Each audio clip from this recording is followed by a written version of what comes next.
this sort of thing. The way to do it is to figure out how to utilize the large, successful immigrant population here, this Nigerian born and Nigerian heritage, and see if they have an interest in this. And I'm sure that some of them do. I'm sure that some of them do. I mean, there's a lot of very successful. I mean, right here, I'm from Houston. We have a large Nigerian community in Houston, and an extremely famous Nigerian, Akeem Olajuwon, who helped us win 2 world championships in basketball, right? So, I mean, like, there's a lot of well-known Nigerians who, I don't know that Hakeem Olajuwon would take any interest in this, but I mean, you have a lot of celebrities of Nigerian descent who I think would be interested in perhaps pursuing a reform agenda. I don't know. I don't think you can know until you start asking, but I'm sure that there are some. Okay, because I'm sure if you were into the African politics, or if you had consulted with any politician in Africa, you would really understand how to get this on. Because I'll give you for a fact, for one of the questions that you asked before, His Excellency Peter Obi would not personally try to speak to the Trump administration. That's just what I believe. If the ADC wants to do that as a party, then the ADC leaders can get that done together, because they need to ensure that they allow this administration or Trump's administration to know that we need democracy to work in Nigeria. We're planning an election, and it's actually the right thing to do. Is the right thing to do. But I would doubt that the United Nations will not try to put themselves into a democratic position in any country, because they've done that in the past. They're currently doing that. That's my belief. They're currently doing that, and I know they're going to continue to get that done. But if, as a political party, the ADC wants to make themselves known, because you've said something very important, that you've never heard of them before, you don't see them in the media in the United States, and with everything currently happening in Nigeria, there should be a specific opposition party that everyone needs to understand that these people are the ones that are going to make things better, are going to stop the genocide, are going to ensure that Nigeria citizens have the freedom that they deserve. So they need to bring themselves out there. That's one homework I'm sure that the ADC needs to get done. But there's one thing in particular, that I'm going to ask of you. If there is any other thing that can be done, journalists in the United States ensure that they get involved in Nigeria politics, because that way there would be more eyes, especially on the election, and there would be a lot of freedom for people who are trying to get things done, and get things done fairly and freely.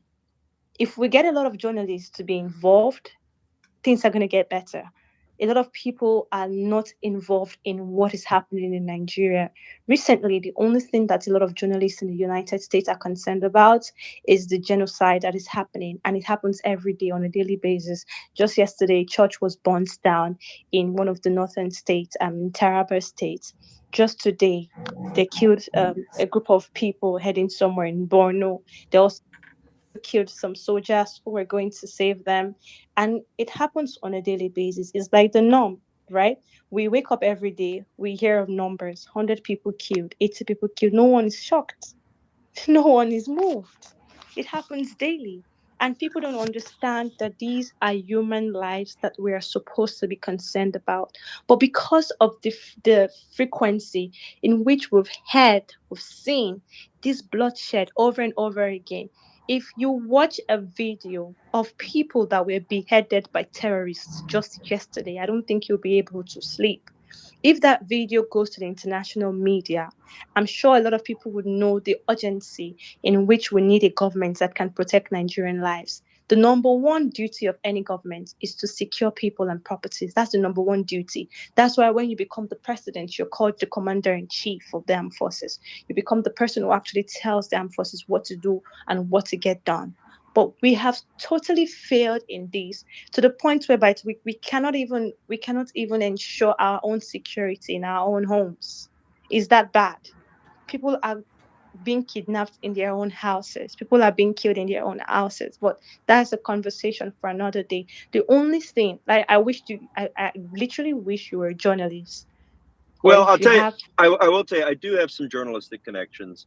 And I have in the past helped to facilitate, and I have sometimes even made videos that help highlight some of these things or maybe connect people to that. So I'll tell you what, if you can do this for me, because I can't stay for too much longer, but if you, Sarah, and anyone else here that is interested in this, that has the facts on the ground, please send me some facts. And maybe what we can do is facilitate some interviews or something like that. That I think is possible to get some people on the American political right, which is to say people in Trump space, understanding what's going on, because particularly the angle of the killing of Christians is an extremely powerful story that people in America are interested in sharing. But again, after that kind of blip of that coverage, I think last year related to coverage of that, it really hasn't come up again. And just to clarify, I have heard of the ADC before, but it's that I'm saying there is no media coverage here. No major U.S. paper that I'm aware of.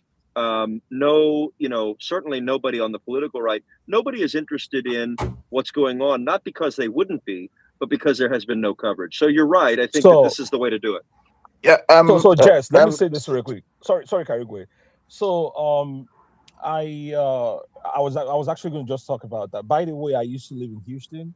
What part of Houston did you say you live in Houston? Or Oh, that's awesome. No, I do live in Houston. Yeah, I live in Houston. That's fantastic. So I used to live in Southwest.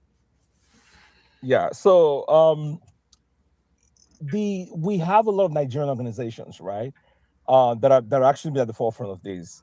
So very recently, the one you just referenced, of the Christian genocide, we have the likes of Stephen and Gospel and these other guys with the Save Nigeria. Exactly. That's the one. So those guys, I mean, they have been at it. They've been working so hard. Congressman Riley Moore, Mayor Mike, what's his last name again, and a bunch of other people that they're working with. Even Jack Pepper. Ted Cruz as well. Ted Cruz and all of those guys from Texas. So they have done amazing work in that regard to actually bring the situation in Nigeria to the forefront, especially to the attention of Mr. Trump. And then all of a sudden, we heard that $9 million largesse was extended to some PR firm. And at the end of the day, we just saw our first lady flying all the way. Yes, sir. $9 million, believe it or not. And then we saw our first lady flying all the way to Washington, D.C. to have a breakfast event with Mr. Trump, to the extent that he was actually giving her accolades and saying, oh, she's the pastor of one of the largest churches in Nigeria. I mean, that is just the opposite, the perfect anathema to what we were expecting. And the next thing we saw, he just fizzled out. I mean, American troops on the ground, 200 of them. And then we just heard, the government is not working with the American government. And it just died out. So, I mean, I know $9 million is going to buy you a lot of goodwill in this world, but my goodness, people are trying hard. Nigerians are trying, especially the ones in America. But unfortunately, we can only do so much. So I just wanted to touch on that. Secondly, I think that there's been a shift in foreign policy concerns or move of Mr. Trump. Of course, you're right. He came in on the back of America First and all of that, first term, second term. But all of a sudden, we witnessed this sudden shift, right? Venezuela, most recently Iran, Syria, and a bunch of other people. So Mr. Trump is actually, Marjorie Taylor Greene, that's the name. Didn't leave MAGA, just, she left for a reason. Because a lot of them are beginning to, Mr. Trump is well within his rights to pursue foreign policy interests that he sees for, after all, he's the president, right? But I am saying that to the benefit of our conversation and to the benefit of Nigeria, this recent shift that we have seen in the foreign policy interests of Mr. Trump, I think we can benefit from that. I think that in the interest of global democracy and relative peace, I think Nigeria can tap into that. We can say, Mr. Trump, please, we need you to look into Nigeria as well.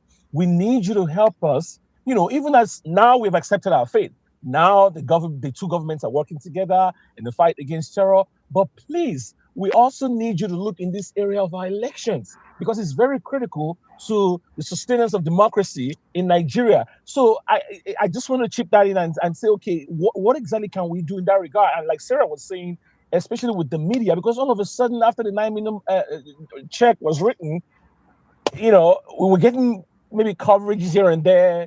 I think the New York Times or something, even ABC, NBC, all these major networks were carrying these stories. All of a sudden, radio silence, radio silence. So I just wanted to chip that in, right? But go ahead in case you want to say something about that real quick. Well, I'll do one real quick response. So I think, first of all, like you're right, there's been a little bit of a shift. Of course, Donald Trump, there's 200 countries on earth, right? I mean, he can't know, obviously, the internal politics of everyone. He knows what he's told. And if he's told, hey, this is the person who's whatever, then he's going to have to kind of just take that at face value. And he has a lot of different advisors who I would be surprised if any of his advisors know a great deal about Nigeria, to be honest, okay, his major advisors. But I think that there is this concern about the genocide. Now, as far as, things that I think would resonate, certainly the stolen election concept resonates. That always does. It resonated even during, I think it was during Biden's term, that Juan Guaido wanted to run against Nicolas Maduro. And, this election was stolen from him, and he was like arrested, and then he exiled himself to Florida. So that's always interesting, the Christian genocide. But, also something that I haven't seen. Now, I'm not saying it hasn't been. I just haven't seen it because of my limited understanding. But I haven't seen anybody in ABC talking about USAID ending, right? So when US ended USAID funding last year, obviously, and particularly in Kenya, which they had like a lot of NGOs that were based in Nairobi, right? They were really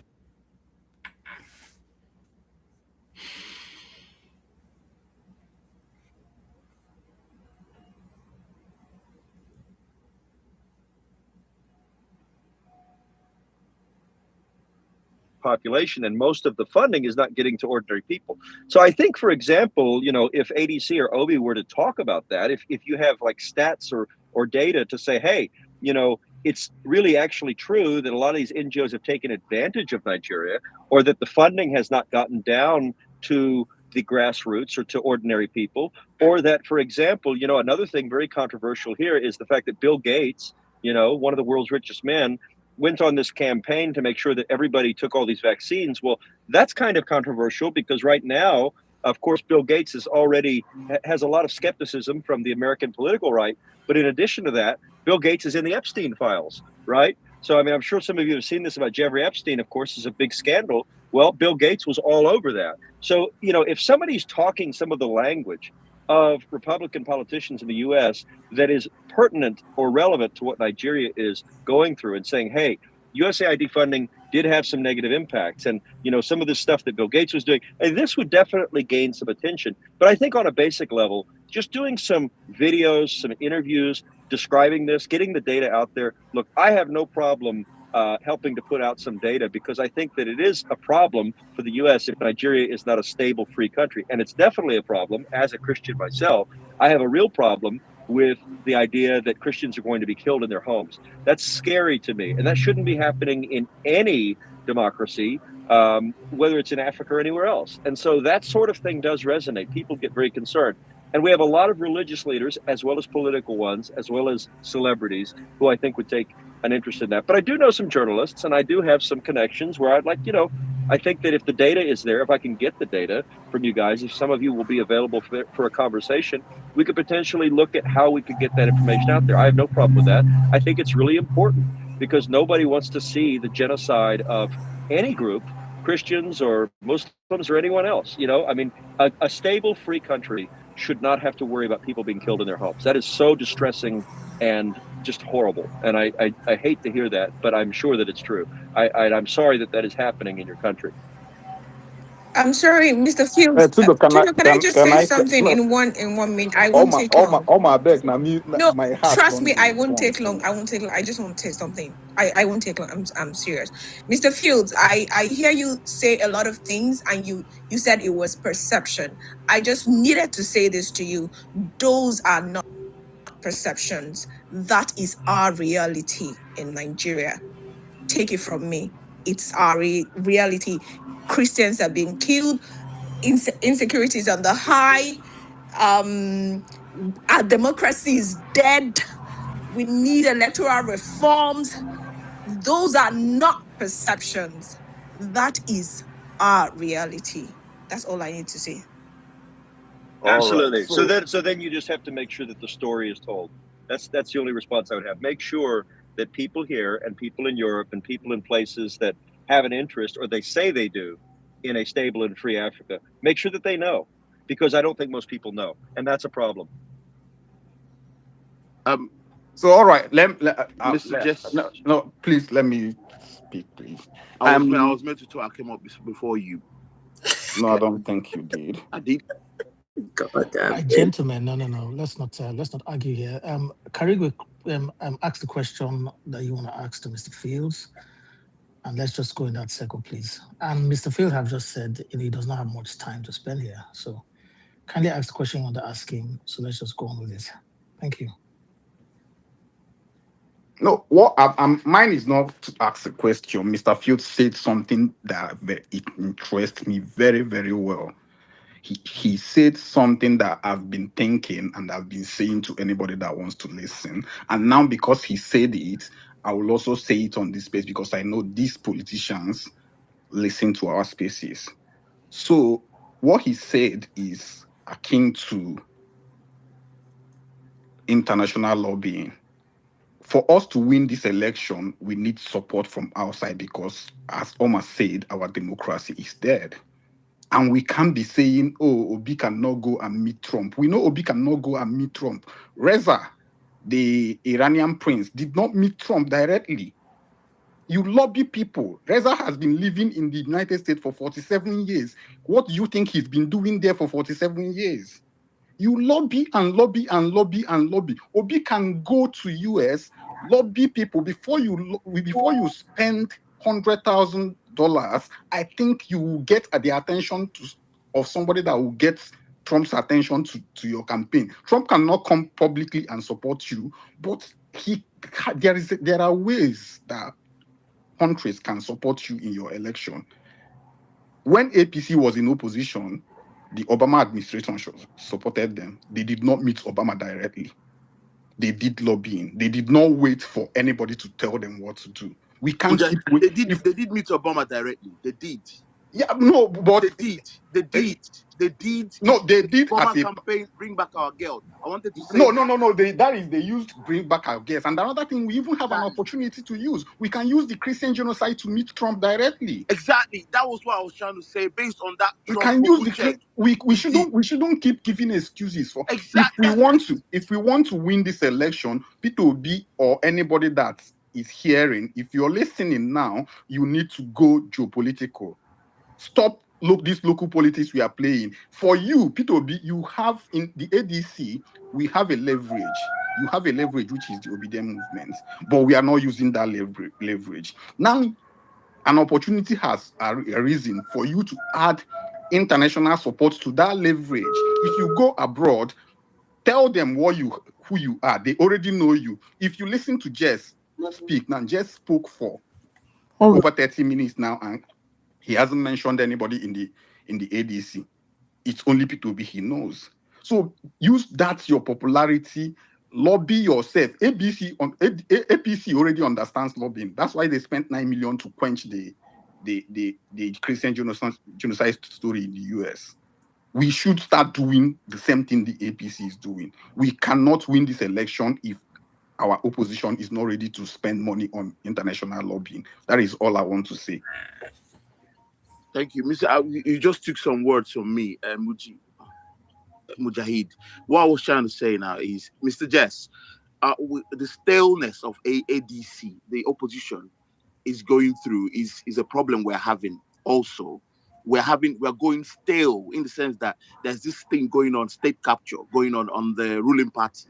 Yeah, I was expecting ADC to measure that Trump Sokoto bombings as an avenue to expose what's going to happen and also keep alive what's going on in Nigeria. But they went back to their houses and politics as usual, because they are battling within themselves who they're going to field as the person that's going to lead the opposition. And I'm not surprised about that, because we're not making use of that. As I said it when that Sokoto thing happened, that's an open check for them to use. Obama came public and say Nigeria should charge your costs during that bring back your girls. Obama came and say Nigerians is now opportunity to chart a new course, which is bedeviling us right now. A new course to the story since 2015 that up to now we've not even we're kneeling to beg for our lives till now. And the new course was a course of terrorism that have ridden the whole country from top to bottom. Instead of ADC to wake up from the slumber, that's why people keep saying ADC is going stale. They're sleeping in slumber. They're not using the leverage Trump has given them already. Bombing Sokoto was an open leverage. Now, because this guy in power understands lobby, he's already projected his wife. He's already going to clean the image of genocide. Up till now, the datas now, up to as I'm talking to you, people are dying now in Nigeria in terrorism. There's a lot of seasoned corruption, money laundering, weapon, whatever has gone through. There's a lot of, even the US has given us US and the UAE, Arab, 6 popular terror sponsors. But till now, the ruling party have done nothing because they are included in the government. The NSA, the Fulanese, they are already in the government. We're not using those things as a measure to liberate Nigerians. Up till now, it's not happening. And I'm wondering what ADC is doing. Elray, let's not. Mr. Fields, thanks for your presence here, and thanks for the questions and the contributions that you have made. The people Thank that you for allowing here, me here. I appreciate yes, of course. it, and I will continue to pray for your country. And look, if anybody wants to send me information or facts on this, I'd be fascinated, and especially the fact that $9 million was spent to kill the Christian genocide story. I think that alone would be a fascinating topic that would capture people's imaginations. So. Yes, Mr. Field, I just want to quickly say this to you before you go. The people you see here are just a very tiny fraction of the large movement we call the obedient movement. And that obedient movement actually has a management. I want to suggest that you contact the management in any way that you can to get further information on real issues. So you can even get a more constructive, detailed advice. You can also contact ADC if you want a deeper understanding of what is really going on. And I am a journalist myself, but I cannot work with anybody outside the scope of what I have been assigned to by my organization. But we have several experts in the obedient movement, from lawyers to journalists to all kinds of experts that will be able to give you thorough information and even guide you in a more deeper way than what you get here. We gather on spaces to discuss issues about Nigeria. We're not necessarily the management. We cannot give you any information that is outside, the scope of our authority, if you know what I mean.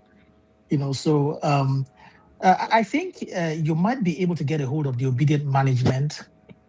I don't know whether we would like to help guide him to that particular office. And I don't want us to be Abiodun, why can't you work with Trudeau? Why can't you work with Trudeau? Because this obedient movement, like they are doing a lot of work with ADC now and all of that, and it's like teamwork, right? We can do some things too. Mr. Jesse, there's some facts I'll send you in your DM. I don't need management to send them. Thank you. Okay, well, to tell you the truth, Mr. Fields, I don't know. Like I said, I don't speak for everybody. I only speak for myself. There are certain procedures that I'm not at liberty to just take by myself, because I'm not a member of the obedient management. Yeah, and I'm not even a member of the Peter Obi's inner circle. I'm only just a Peter Obi supporter and a registered member of the ADC. But you've spoken about a lot of matters here that I think you can engage with the management to get a broader and deeper understanding, and also proper guidance. So if you can get a hold of the management, I think some of the individuals here are actually even close to the management and maybe able to guide you. So you might want to speak to them. People like Yeah, I'm Sarah happy. and even Mr. Barnes here. Happy to Please, have a discussion. Just to be clear, because it was know what you're talking about. well, I just want to clarify one thing, because somebody made a comment in the or maybe a couple of comments, on this space. Some people make comments whatever they want. I am not in any way offering some service to the ADC. Okay, I am really just interested in geopolitics. I do know some people. I actually, if I am involved in like helping put out some of this information, remember, it helps my X account. So that's the only interest I have is, well, what can I put out there that's interesting content that also helps to advance the ball of liberty and Christianity and protecting Christians. That's stuff I care about. I would have concern on a personal level. We have in the U.S. a lot of laws about working with foreign political entities. So I probably wouldn't do that even if it was offered. So that's not what I'm actually here for. I'm just interested in this because I think it's a very important subject. But I do appreciate you guys and appreciate your time. And yes, I'd be very interested to hear any facts. And look, if I can pass them along to somebody that might be able to help, I'm happy to do that. But thank you for allowing me some time here to ask some questions. Avi, I appreciate it. Yeah, And Tudo. Mr. Fields, before you go, one last thing. Let me tell you one thing that's going to help, right?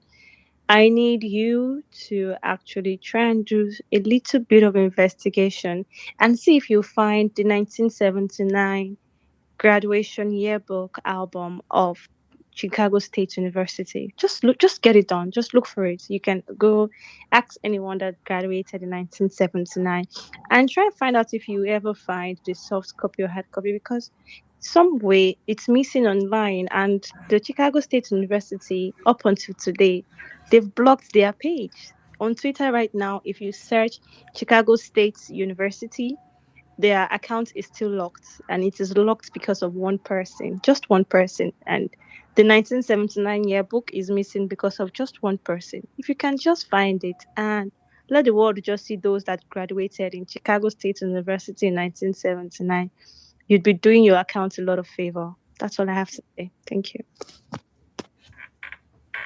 And also, Mr. Jesse, we have FBI redacting some information. Elroy, okay. FBI redacting some information about current Elroy, leaders. that's Elroy. All right, let's let Jess go. Let him go. Thank you, Jess, for your time. Mr. Fields, thanks for coming around. You can always come around, to speak with us. We are obedient movement people. Come around to speak with us anytime you have free time. We'll be happy to discuss whatever it is that you want to discuss. Yeah, thanks a lot. Okay. Tudo, just a few seconds. I think the reason why people started making the comments they were making in the comment section about making it look like Jess is offering a service is, I think most of us in the space misunderstood what is happening. Jess is just here as somebody that just wants.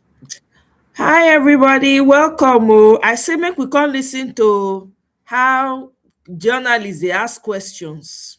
When I watch this interview, I was now, so I laugh, I fall come off from my chair, I roll out. Kene, welcome. I see you. It's an Arise News. When if you bamboozle, let me document it here. Let everybody see. Let's go. 2023. Tinubu is elected president of Nigeria, promising to tackle the nation's widespread insecurity and address two of its root causes, poverty and corruption. Christianity is facing an existential threat in Nigeria. Nearly 3 years later, international attention is back on the country, with the US launching strikes as a, quote, Christmas present. Nigeria is failing to stop a genocide against its Christian population. But whilst the Nigerian government denies these claims, there's no disputing that wider insecurity is spreading. My guest tonight was once one of the president's fiercest critics, but now serves as his official spokesperson and special advisor, defending the president's efforts to renew hope for Nigeria. I'm Mehdi Hassan, and tonight I go head-to-head with Daniel Bwala. I'll challenge him on Trump genocide claims, the Nigerian government's failures to protect its own people, and whether President Tinubu profits from corruption.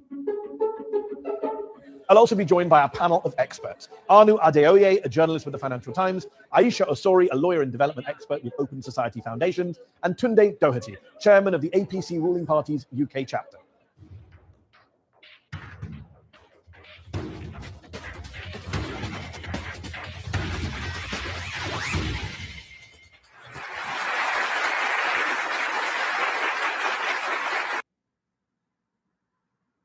Bwala, thank you so much for joining me on Head to Head. Nigeria is a proud, sovereign, independent nation, a powerhouse in Africa. So why did you just let Donald Trump and the United States bomb your country on Christmas Day? The United States government did not bomb our country. The decision by the US government was anchored on the intelligence sharing between Nigeria and the United States and the agreement on the operation. So Donald Trump just didn't bomb Nigeria on his own whim? No. The US Secretary of State, Marco Rubio, called our own foreign affairs minister when the decision was made that that was the time to strike, and the foreign affairs minister got in touch with the president. So this was a joint operation, you're saying? Yes, it was a joint operation. On the Nigerian... What I don't understand is, how can it be a joint operation? Yeah. Donald Trump says that there is a genocide going on against Christians carried out by Muslims with your government turning a blind eye. You've called that narrative a hoax. You said it creates discord in Nigeria. Right. So when Donald Trump says he's bombing Nigeria to protect Christians from a genocide, is he lying? We both disagree as to whether the so-called genocide in Nigeria was against Christians. We believe that it is a targeted killing by insurgents, Boko Haram bandits, and all of these criminal elements against the people of Nigeria, Christians, Muslims, and those who have not identified with any religion. Donald Trump believed it is Christians. We now felt, rather than arguing about whether it is against Christians or not, there is one area we both agree, that we have a joint interest in the fight against terrorism. But you're fine with the fact that his motivation is something you disagree with. You think it's a hoax? Yes, because... So when Donald Trump says there is a genocide against Christians in Nigeria, is he telling the truth? It is a half-truth, in the sense that, yes, Christians have been affected, but the whole truth is that both Christians, Muslims, and those who have not identified. I said the narrative of Christian genocide was a hoax. That's his opinion. Everybody's entitled to it. Is he right or wrong? We believe there is a targeted killing of all Nigerians. Evidence has shown.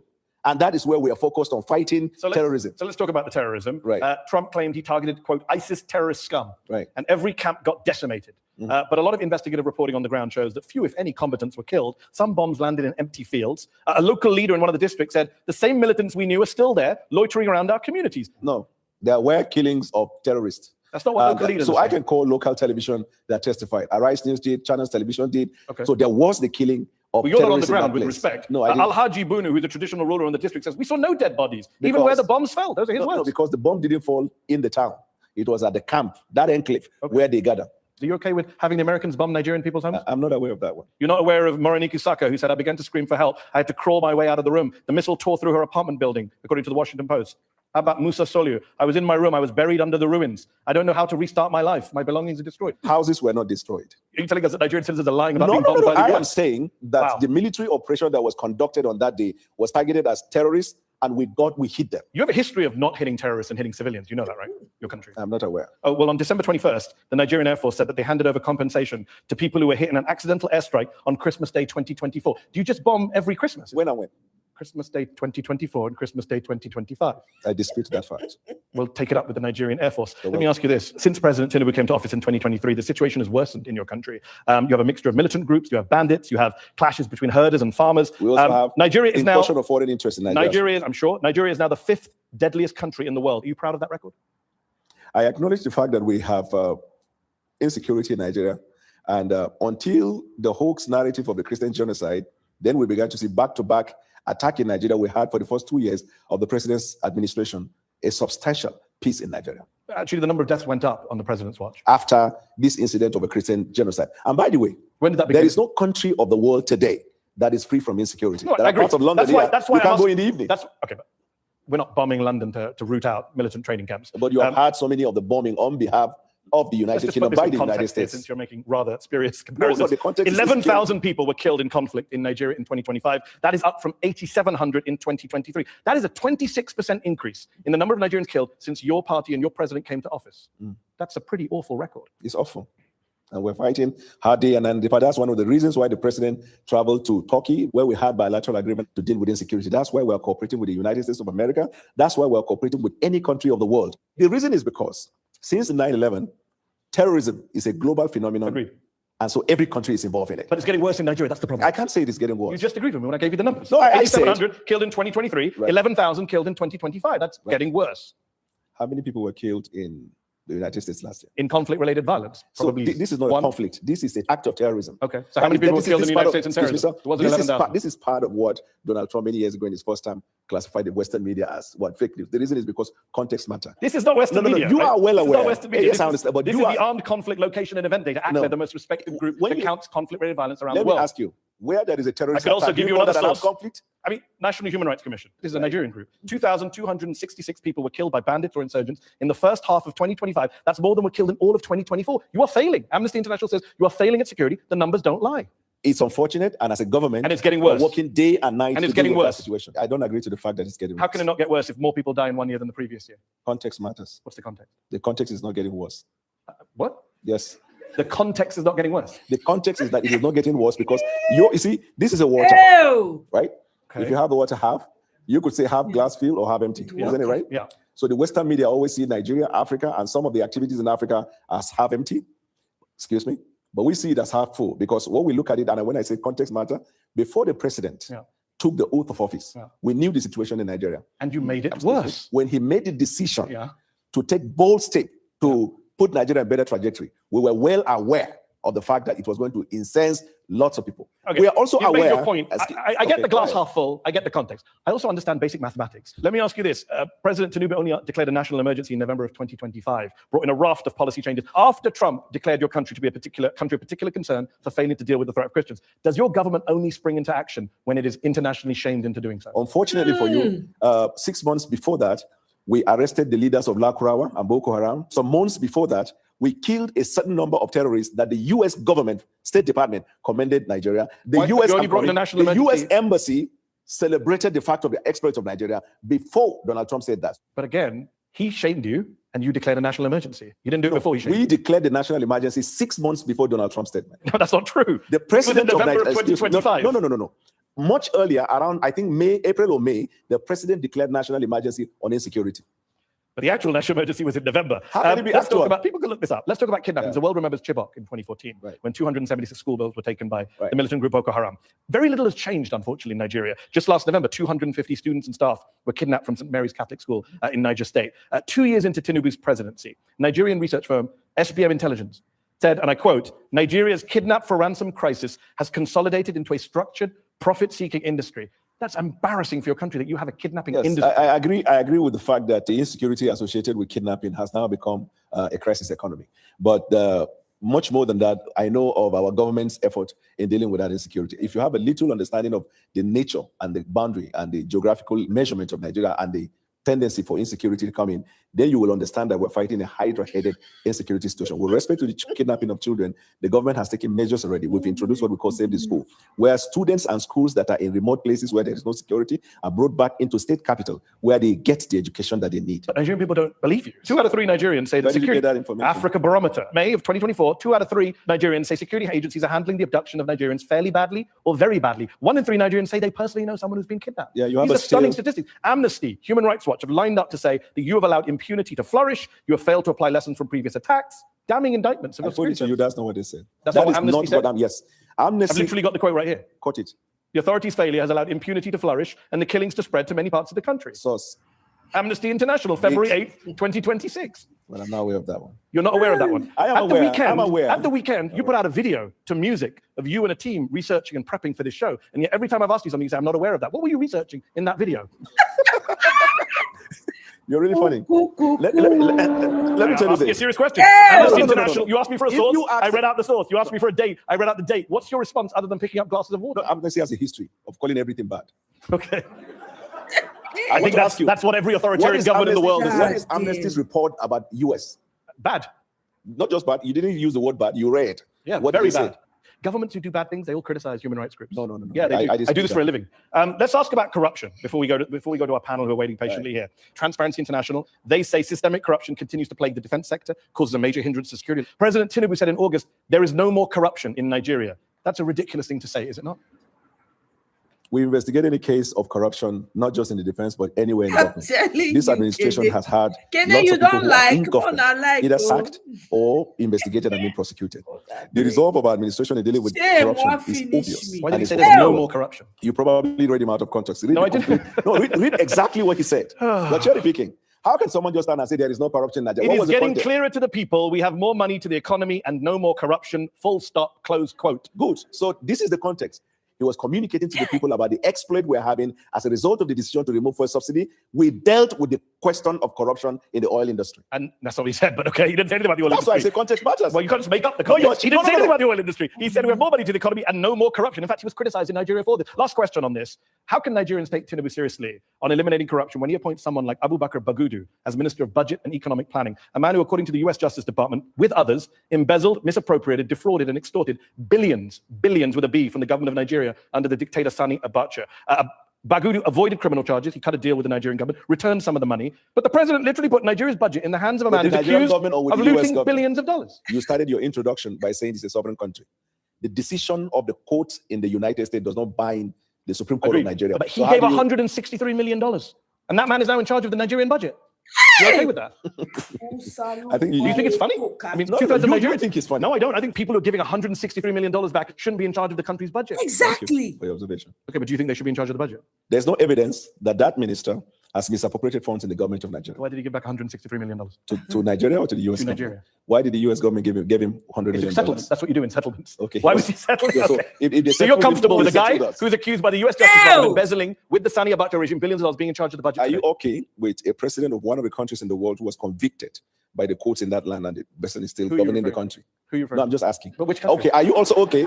Are you also okay? Because if it's Donald Trump, I'm a well-known Trump supporter. Are you also okay with the prime minister of the I'm country telling who was you, accused of making the wrong yes. judgment in an appointment that Probably led to a that lot of Mehdi problems, Hassan has but he has ever not done. resigned, he's still governing. Are you okay with And that? Well, by the Mehdi time this Hassan show is airs, he may a have resigned. non-debater. So your argument As about in Keir the end, Starmer and Donald Trump, basically everyone else is And correct. yeah. Okay. Let's go to our panel on that. I'm joined by Aisha Osori, a lawyer and writer with the Open Society Foundations. Aisha, how would you rank this government's record when it comes to security? On a scale of 1 to 10, I would say 1. And I think one thing that I haven't heard in the conversation so far is that since President Tinubu came into office, we have no diplomatic presence in any of the major capitals. And the reason why this is tied to insecurity, for example, let's use our borders with Chad, Niger, Cameroon. When you have no diplomatic presence in those areas, then you're not able to engage on the insecurity. We talked about kidnapping a few minutes ago. There must be a link between the atrocious amounts of money that are being raised by kidnappers, over $1 billion in 2024, according to from ransoms. That must be what's fueling the insecurity. So there's a link between the kidnapping industry and the rising insecurity. So killing a bunch of terrorists while constantly there's a wave of terrorists coming in through the borders from Chad, from Niger. Again, another thing that's been alleged is that President Tinubu's bad handling of the coup in Niger, where he said we were going to attack them, was one of the triggers for these countries, Niger and Burkina Faso, leaving ECOWAS. I'm just saying all of that is connected. Yes.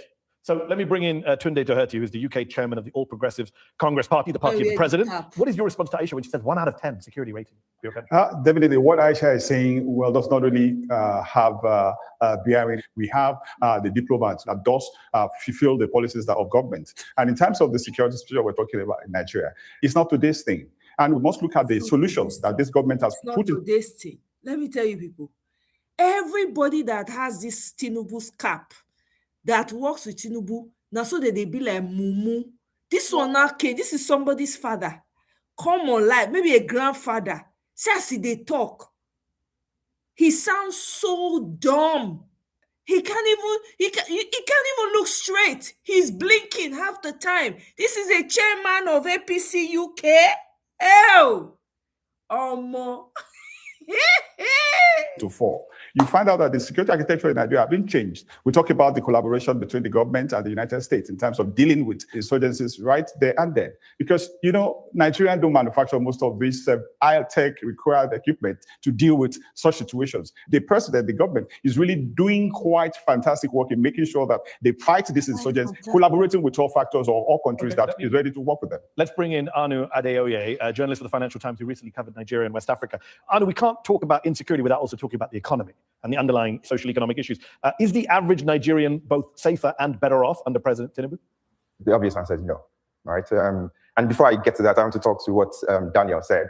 I always find it very interesting with Nigerian government officials who cherry pick statistics about the US and the UK, but they never say how many hours of uninterrupted electricity as the United States had compared to how many Nigeria has had. They never try and find, you know, the good statistics that Nigerians don't benefit from. If you look at the poverty numbers, this is according to the Nigerian Bureau of Statistics. More than 120 million Nigerians are living in multi-dimensional poverty. So that's not just people who lack $2 a day. That's people who can't afford food, who can't afford shelter. And even if you look at the numbers of the people who have died, right? These are wartime numbers.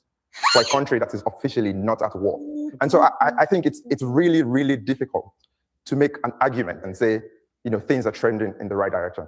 Casualty numbers, wrong direction. Poverty numbers, wrong direction. Right.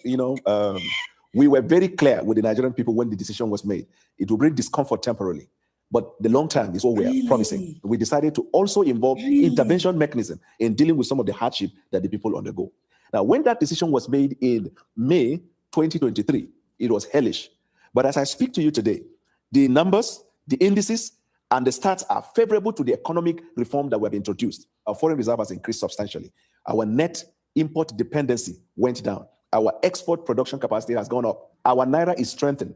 We have provided opportunities for families who could not afford to send their kids to school to access grant and go and have their education, cost of fee, tuition fee, as well as the cost of living. You mentioned school. 20,000 schools in Nigeria have been shut in the last few months because of these kidnapping attacks. Correct. 18 million Nigerian school children are not going to school, according to the UN. That is the highest number anywhere in the world. Are you proud of that? No, I'm not proud of that because of insecurity. But the measures we're taking now, we're restoring them back to their schools. And some of them whose schools are located in places where there are no government spaces, we're bringing them back into towns. So when you give out your stats or your opinion about an issue, also incorporate this fact so that the viewer will look at, yes, there is an obvious fact that because of the policy decision that it brought kind of untold hardship, but also we are making progress in this regard. So I agree with you. That's a fair point. We should look at things in the round, and you pointed out things you've done well. But then you need to do the same thing. Do you accept that the poverty numbers are going in the wrong direction? Yeah, sure. It's like that's the crucial one for a lot of Nigerians. But numbers don't lie. 141 million people in 2026 are going to be living in poverty in Nigeria. 62% of the population. Then I explain to you why. Context matters. I agree context matters. It's a failure.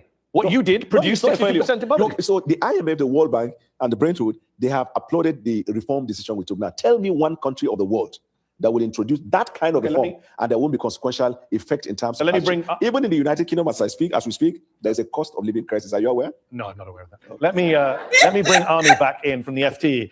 Is that a fair point that Daniel makes, that the IMF, the World Bank are praising what we're doing, and actions have consequences? Yeah, look, I think ultimately those reforms had to happen, right? There was chronic mismanagement at the central bank. The government before the Tinubu government was an APC government. So it's the same party. So, there's only so much blame they can pass around. Yes. This fuel subsidy, you had to do something. It was riddled with corruption. But then the other part of that argument is doing those reforms should not be the end goal. It should only be the starting point. Exactly. What you need ultimately is foreign direct investment in Nigeria. You need people to bring money into Nigeria to invest long term. Both foreign direct investment in Nigeria. Let me bring in Tunde. Tunde, Anu makes the point, it's all APC governments. So you can't really blame previous government. This is all your party has presided over the situation in Nigeria. Do you Definitely. That's why you have a president that is economically reliable to put the economy in the right trajectory. This is the first time you see people rushing to come and invest in Nigeria because of the economic reshaping surgery that is taking place in Nigeria. So you can tell that Nigeria of yesterday is not Nigeria of today. You have to go to the break, but last words, I think it's telling that we're talking about IMF and World Bank as if their approval is sort of a good thing. When we talk about the fact that we live in a neoliberal world, and we're talking about the same institutions that made forced structural adjustment programs down the throats of so many countries in Africa, Asia, and Latin America, we shouldn't be praising the fact that they think these reforms are good. But I put that aside. What do the average Nigerians think about their lives? All that seems to matter to the Tinubu administration and past ones is the approval of the West. And I think this conversation between you and Daniel bears that out. It's what the US says, what the IMF says. It's not what Nigerians say. Okay, so you praise. Just 1 second. We're going to go to the break. You praise the idea. You praise the idea of a Western institution's report about Nigeria insofar as the situation is bad. When we praise the idea of a Western institution that before now said something against Nigeria, but now is saying Nigeria is trying, then that is not necessary. Well, I think Amnesty International is a human rights group, and the IMF is a neoliberal institution. And they're all Western institutions. All right, well, we're all cherry picking apparently. Let's go to the break. In part 2 of Head to Head, we will talk about President Tinubu, his wealth, his leadership style, and what it means for democracy with Daniel Bwala. Don't go away. Embarrassing. Welcome back to Head on Al Jazeera. My guest today is Daniel Bwala, Special Advisor to President Tinubu of Nigeria. Let's talk more about your boss, President Tinubu. He's been on the political scene in Nigeria for decades, first as governor of Lagos and now as president since 2023. He's a very rich man in a very impoverished country, and there's a lot of mystery as to where he got his wealth, estimated to be in the billions of dollars. What do you say to people who highlight allegations against him of, quote, massive corruption and misappropriation of funds? That's their opinion.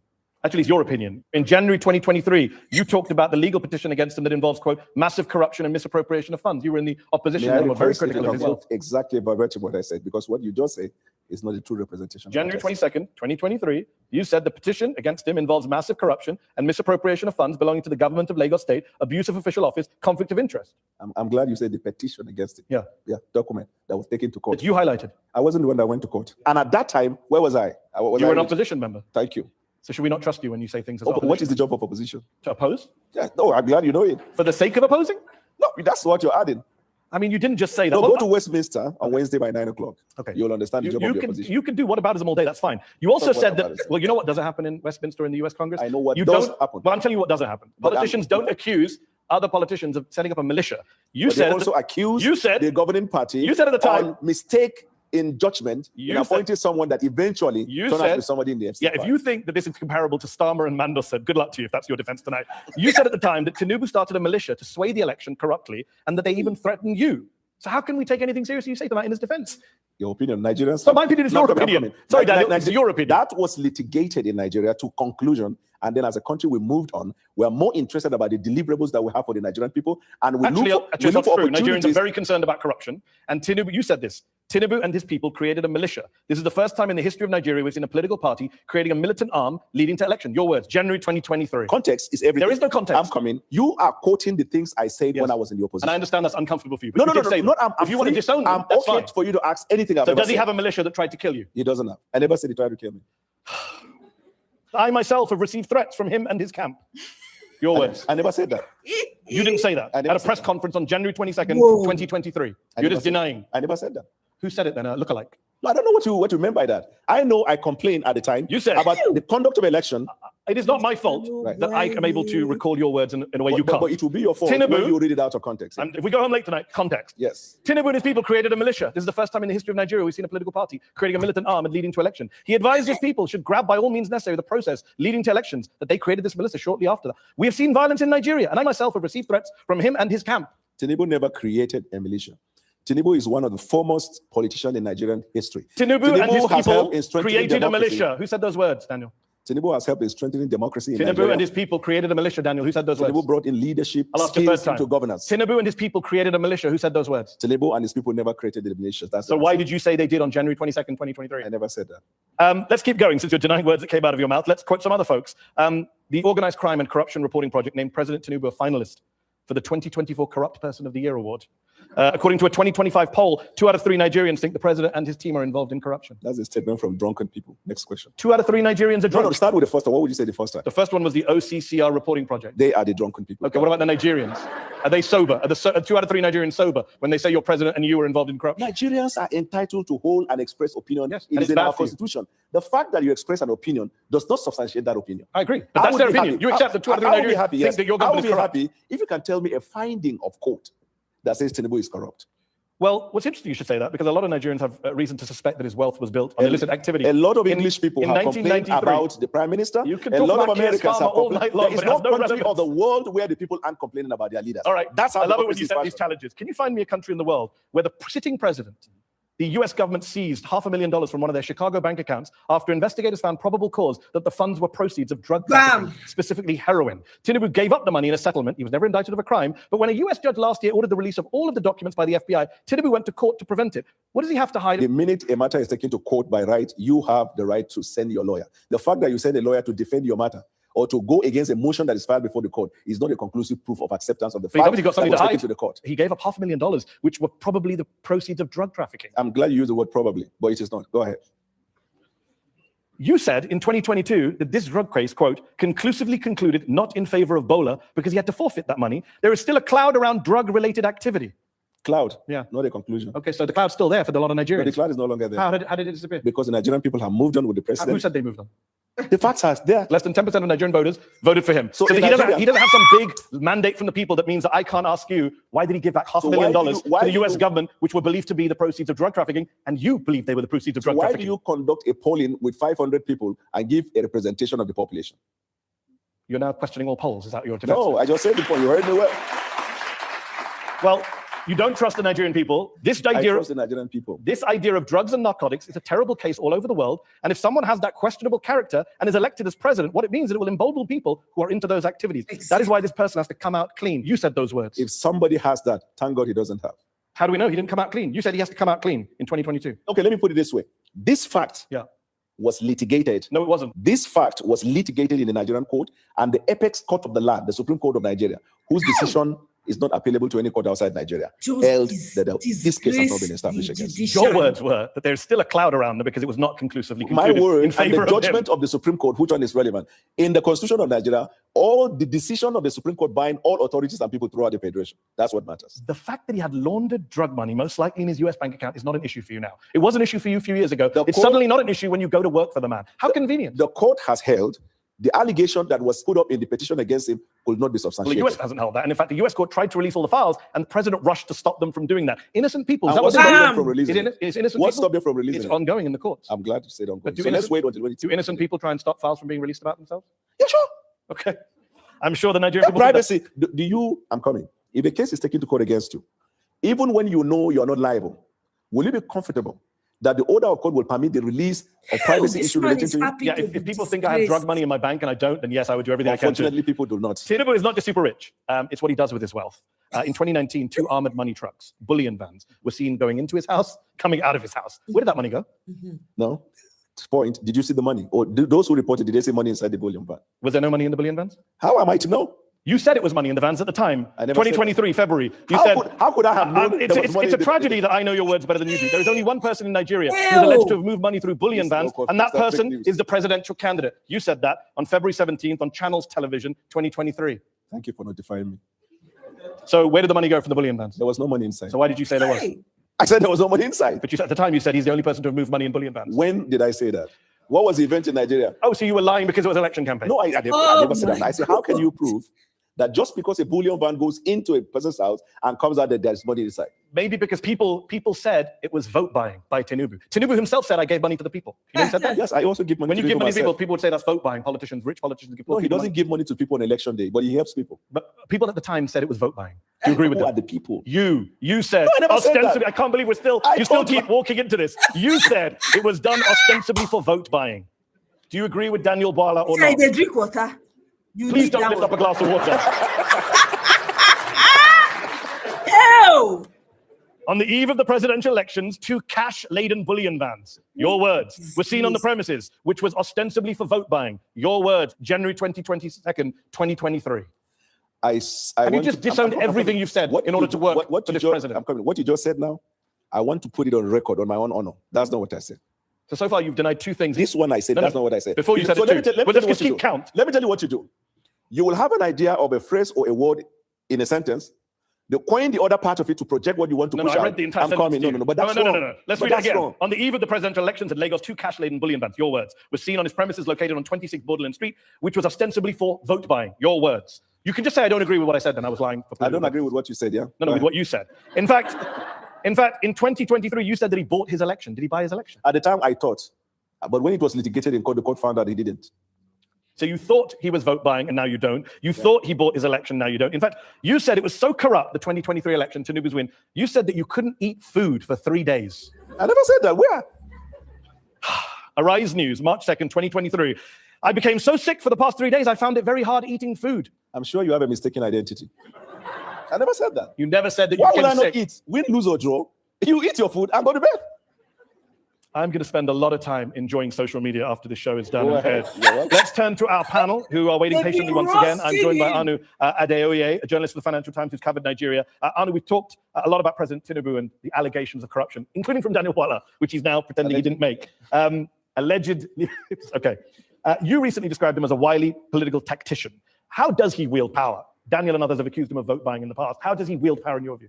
Yeah, I mean, I think you need to understand the context of Nigerian politics, right? And this isn't specifically about Daniel, because he used to be in the opposition, now he works for the president in the APC. Well, he used to be in the APC, then he was in the opposition, now he's back in the APC, and he doesn't remember anything he said when he was in the opposition. And I think the crucial context here is Nigerian politics is ideology free, yes, right? There's no left or right, as you were. It's mostly, unfortunately, about, people call it stomach infrastructure in Nigeria. Exactly.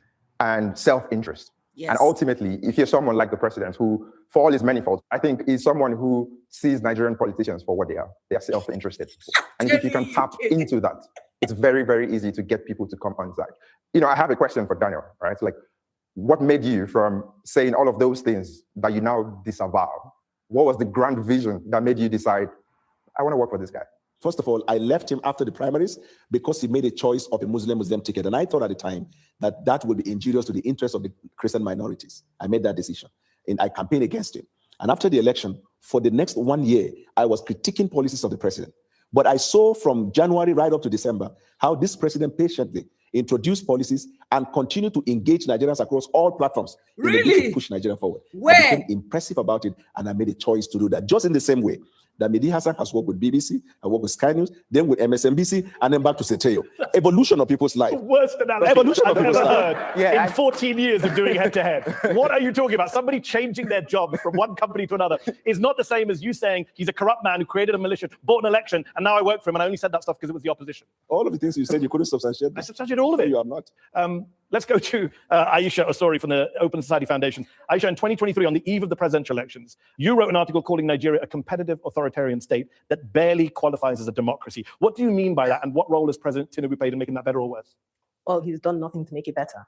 Definitely, our democracy is a lot worse off in 2026 than it was in 2023. How so? Well, for one thing, we had a stronger opposition in 2015 when the APC came in, but thanks to President Buhari and now President Tinubu, we have 30 out of 36 states are now APC, which is not necessarily a good thing because that means we have no opposition. PDP, the People's Democratic Party, has been virtually destroyed. The Labour Party has been destroyed. We literally have no political parties anymore. Another thing that we don't have is any separation of powers between the legislature and the judiciary.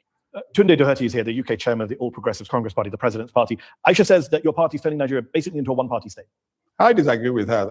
I want people to know something about President Bola Ahmed Tinubu. Before the man comes to government, he was an accountant. He has a very high-paying job. He was working with Mobile before he became. Who did he work for before Mobile? He said he worked for Deloitte. Yes. He made a lot of money for Deloitte. He said. Yes. Deloitte says they have no record of him ever working for them. If you know him, before he came to politics, he's such a very generous, very rich man. Before he came into politics, Deloitte say they have no record of him working? You remember he was a senator. Tunde, why does Deloitte say they have no record of the man working for them? That is not the right thing because there are oppositions working against to bring the man down. But I can tell you, Deloitte is part of the Nigerian opposition. No, you can't because all of these things emanate from the opposition point of view to bring the man down. But they have forgotten this man is the symbol of Nigerian democracy that we have today. He fought the military to the standstill during the Adeko period. He made sure that there's no politician in Nigeria today that will say he did not have a Tinubu tonic in his political stability in Nigeria. Before we go to the audience, I've been waiting patiently. As a fact check, Deloitte denied that they said he never worked for them. Go ahead. Okay. You have said in the past, I don't even know why I'm bothering, that when was this man born? We don't know where he was born. He doesn't tell us anything. You complained about this. Now you work for him. Has he told you his birthday? If you don't know when someone was born, first of all, he must have been born before me. I guess you know that. And secondly, my not knowing when he was born, does that have a consequential effect on his birth? You said it did at the time when you raised it as an issue. Consequential effect on his birth? And do you now know where he was born? I don't know. Still?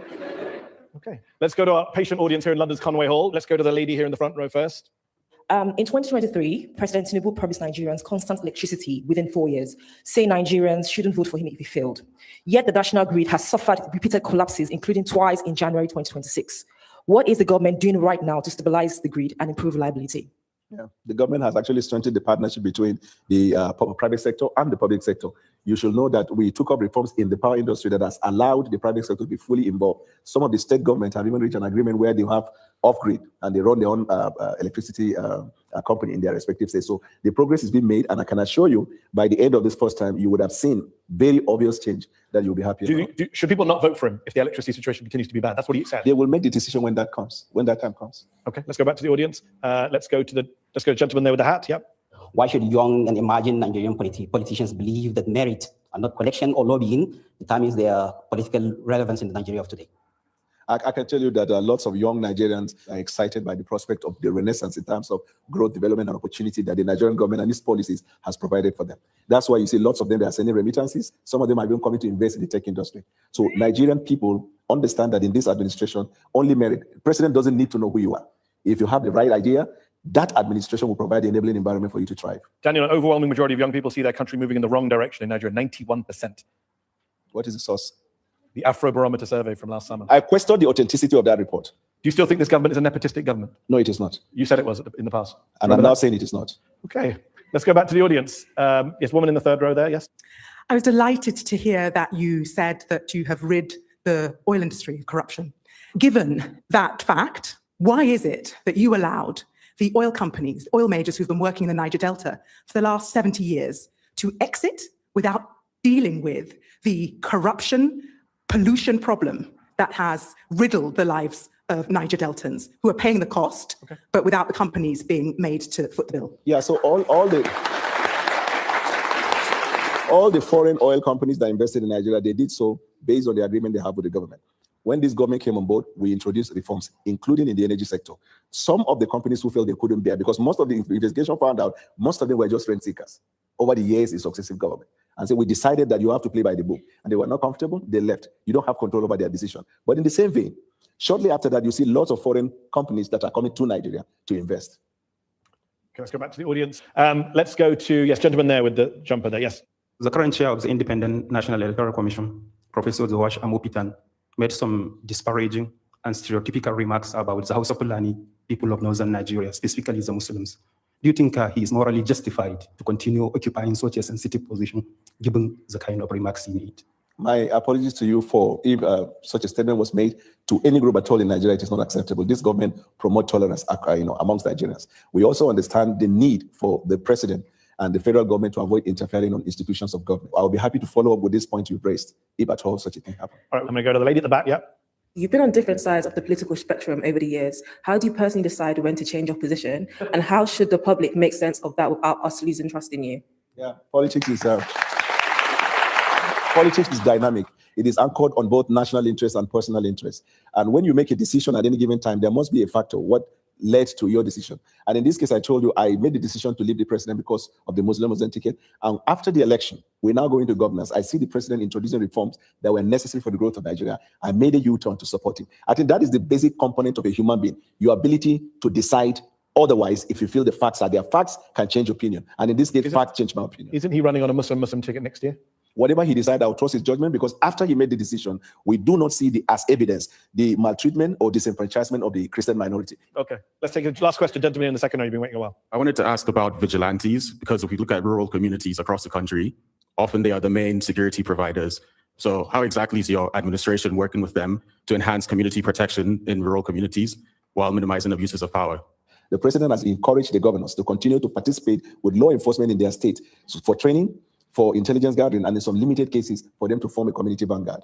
Most of these states where you see these chemistries or problem in the past, those ones have stopped. What we are now seeing as insecurity is insurgency, terrorism, and Boko Haram. And once it is a terrorist activity in any country, just like in NATO, they say attack on one is attack on all. When it becomes terrorism, then it is the responsibility of the entire nations of the world to fight that and not to be blamed people. Last question from me, Daniel.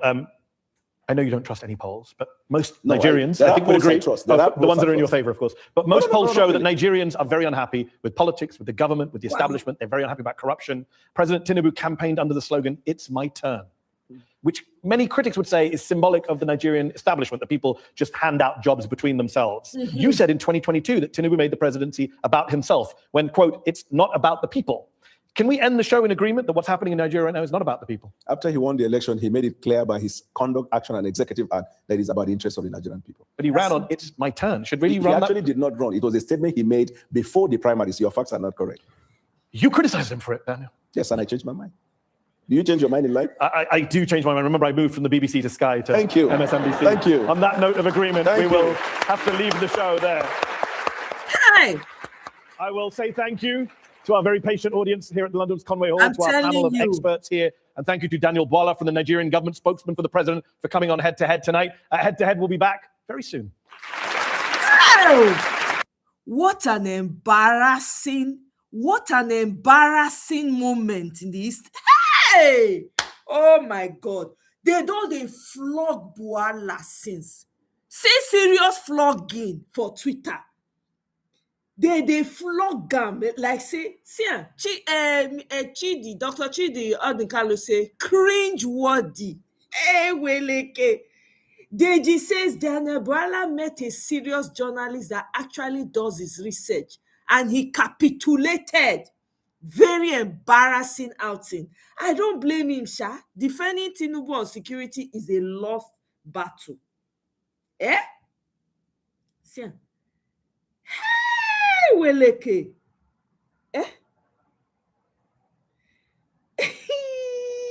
Usalo boy. See, eh?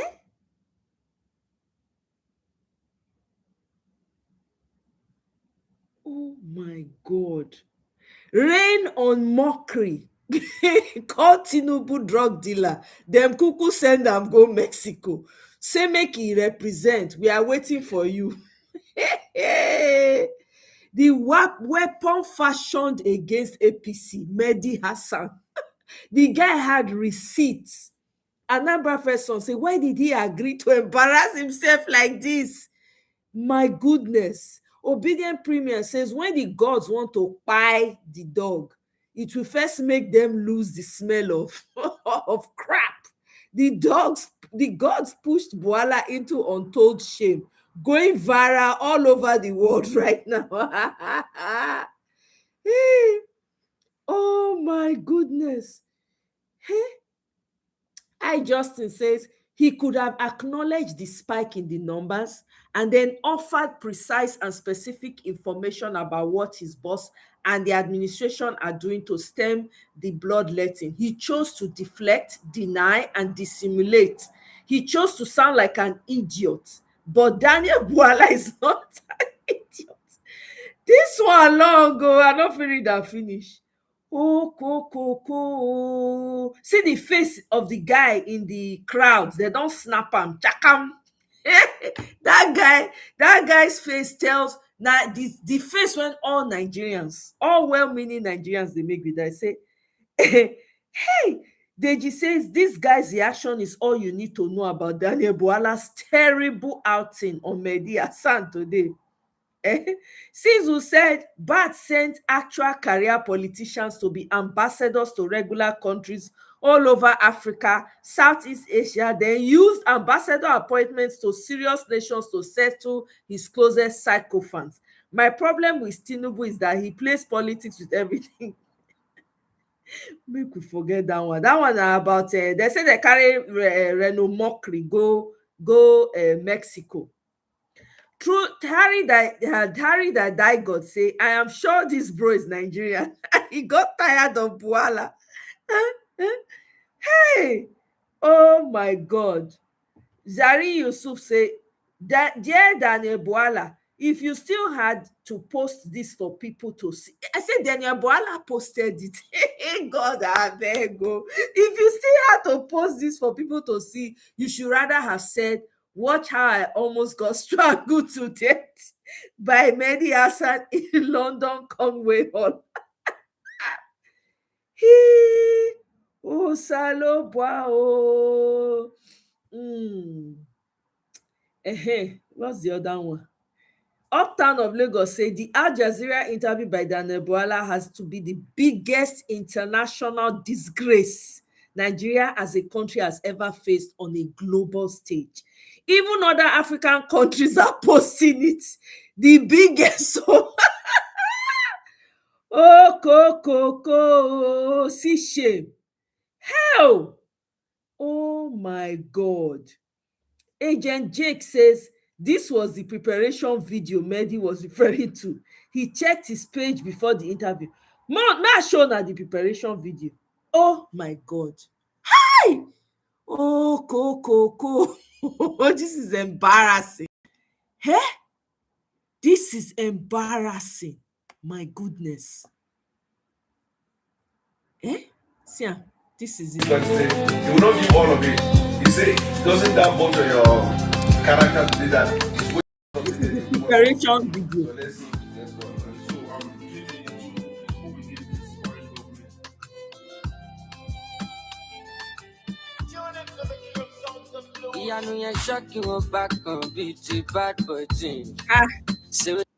Oh my God, I not fit play the music. They go come collect my mukuna see make I just play am. No audio. See, this is the preparation video for the interview with Mehdi Hassan.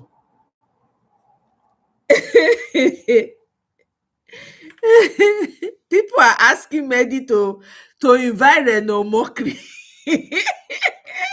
for the consideration. God abeg go.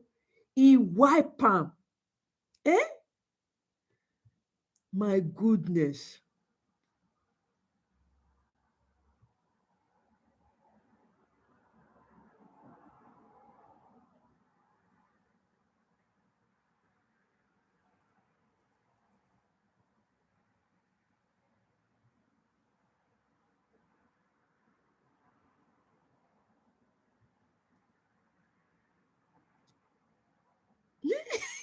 This is a water, erase glass.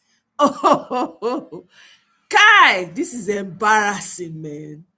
Oh my goodness, this is shameful.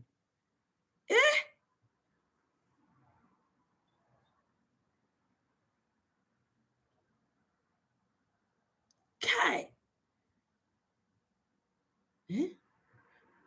My people, I go come back later. We go talk the rest later. I go end am here. I wanted to come and document this video for future purposes. Thank you all for joining me. Oh, we'll see you again later. Bye.